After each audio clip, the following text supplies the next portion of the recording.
Are you ready to discover a world full of wonder? Let's begin. Once upon a time, in a cozy little house, lived a curious boy named Leo. One rainy afternoon, Leo decided to explore the one place in his house he'd never been, the attic. It was dusty and filled with forgotten treasures. Sunlight streamed through a small, round window, illuminating towers of old boxes. As Leo tiptoed past a stack of old photo albums, his eyes caught something special. Tucked away in a dark corner was a large, ancient-looking book bound in deep blue leather with a golden clasp. It seemed to hum with a secret energy. Carefully, Leo picked it up and blew off a thick layer of dust. The cover shimmered, revealing the title, The Book of Words. As his fingers traced the golden letters, the clasp clicked open all by itself. The pages fluttered, and a tiny, shimmering light flew out, zipping around Leo's head like a firefly. It giggled, and then hovered right in front of him. "Greetings, Leo," the light chirped. "My name is Buzzy, and I'm the guardian of this magic book." Leo's jaw dropped. "You can talk?" he stammered, completely amazed. "Of course I can," Buzzy replied, doing a little loop-the-loop. "And I have a very special invitation for you. This book isn't just for reading, it's a doorway to adventure. Would you like to journey with me to the magnificent land of words?" Leo's heart thumped with excitement. An adventure to a magical land? "Yes, I'd love to," he exclaimed. "Excellent," Buzzy buzzed. "Just open the book to the first page and read the words aloud." Leo opened the book. On the page was a single, beautiful word: begin. As he spoke it, the attic around him began to swirl. The old boxes and dusty floorboards dissolved into a kaleidoscope of colors, and soon Leo found himself standing not in his attic, but at the edge of a breathtaking forest. "Welcome," Buzzy announced, "to the forest of adjectives." Leo looked around in awe. The trees weren't just green, they were 1,000 different shades. The leaves shimmered, and the flowers glowed with an inner light. "What's an adjective?" Leo asked, his eyes wide. "This is a great question, Leo. I can help with that. An adjective is a describing word. It tells us more about a person, a place, or a thing. For example, instead of just saying flower, we can say a red flower, or a beautiful flower. Red and beautiful are adjectives. They add color and detail to our world." Buzzy fluttered over to a plain, gray-looking mushroom. "Try it out, Leo. Find an adjective in the book." Leo flipped a page and saw the word vibrant. He read it aloud. "Vibrant." Instantly, the gray mushroom transformed, bursting into brilliant stripes of red, yellow, and blue. It was so full of life and energy. "Wow," Leo cried. He then spotted a dull-looking rock. He found the word sparkling in the book. "Sparkling," he shouted. The rock began to glitter as if it were covered in tiny diamonds, reflecting the light in a dazzling display. Every adjective Leo learned brought the forest to life in a new way.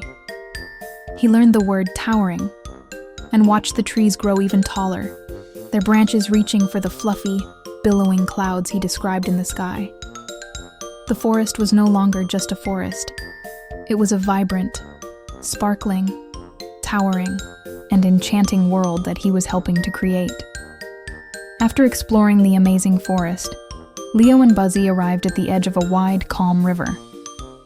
"This," Buzzy explained, "is the river of verbs. To cross it, we can't just walk. We have to act out the words." "A verb?" Leo asked, looking at the stepping stones that dotted the water. "That's right. A verb is an action word. It tells us what someone or something is doing. Words like run, jump, sing, and think are all verbs. They are the words that make things happen in our stories and in our lives." Leo looked at the book. The first word on the page was leap. Taking a deep breath, Leo crouched down and then leaped with all his might. He landed perfectly on the first stepping stone. The next word was glide. Leo stretched out his arms like wings and gracefully slid through the air to the next stone, feeling light as a feather. He then had to hop, skip, and twirl his way across the river. With each action, he felt more confident and energetic. Finally, with a joyful swoop, he landed on the other side.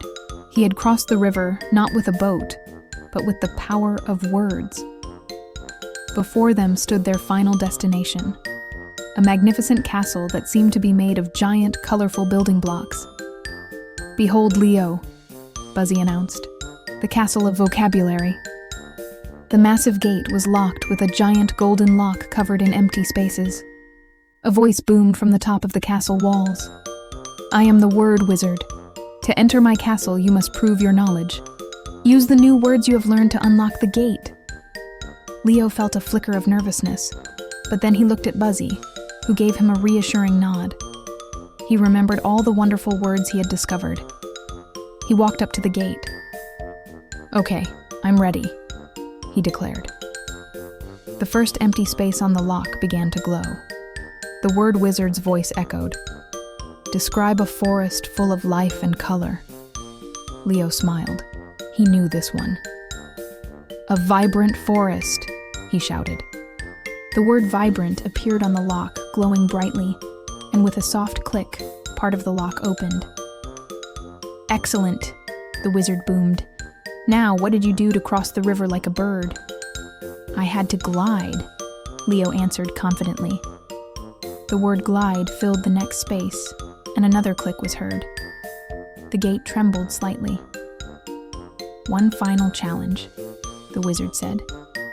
"Describe a tall, impressive structure." Leo thought back to the forest. "A towering tree." But the wizard wanted a word for the castle. Leo looked at the magnificent structure before him. "A towering castle," he corrected himself. The word towering appeared on the lock. There was a loud final click, and the great gate slowly swung open. Inside was not a dark castle, but the most incredible library Leo had ever imagined. Bookshelves stretched up to the sky, filled with books of every size and color. Stories swirled in the air like glowing dust motes, and characters from different tales waved at him from the shelves. The word wizard, a friendly-looking man with a long white beard and sparkling robes, floated down to greet him. "Congratulations, Leo," he said with a warm smile. "You have unlocked the castle of vocabulary. You have learned that words are more than just letters on a page. They are keys." He gestured to the endless library. "Every new word you learn is a key that can unlock a new door, a new idea, or a new adventure. This entire world is now yours to explore." Leo spent what felt like hours wandering through the magical library, a world built entirely of words and stories. But soon, Buzzy fluttered to his shoulder. "It's time to go home, Leo," she said gently. "But don't worry, the magic book will always be there for you." Leo said goodbye to the kind word wizard, and holding the book tight, he spoke the word, home. The library faded, and the familiar, dusty attic swirled back into view. He was back, sitting on the wooden floor, the magic book resting in his lap. The adventure was over, but something inside him had changed. He looked at the book and smiled. He knew this wasn't the end. It was just the beginning. Every new word he would learn from that day on would be another key, another step on an endless, wonderful adventure. And that's the story of Leo and the magic book. Remember, just like Leo, every new word you learn is a special key that opens up a new part of the world. So keep reading, keep learning, and keep exploring. Thanks for joining me today, and I can't wait to see you for our next story. Bye for now.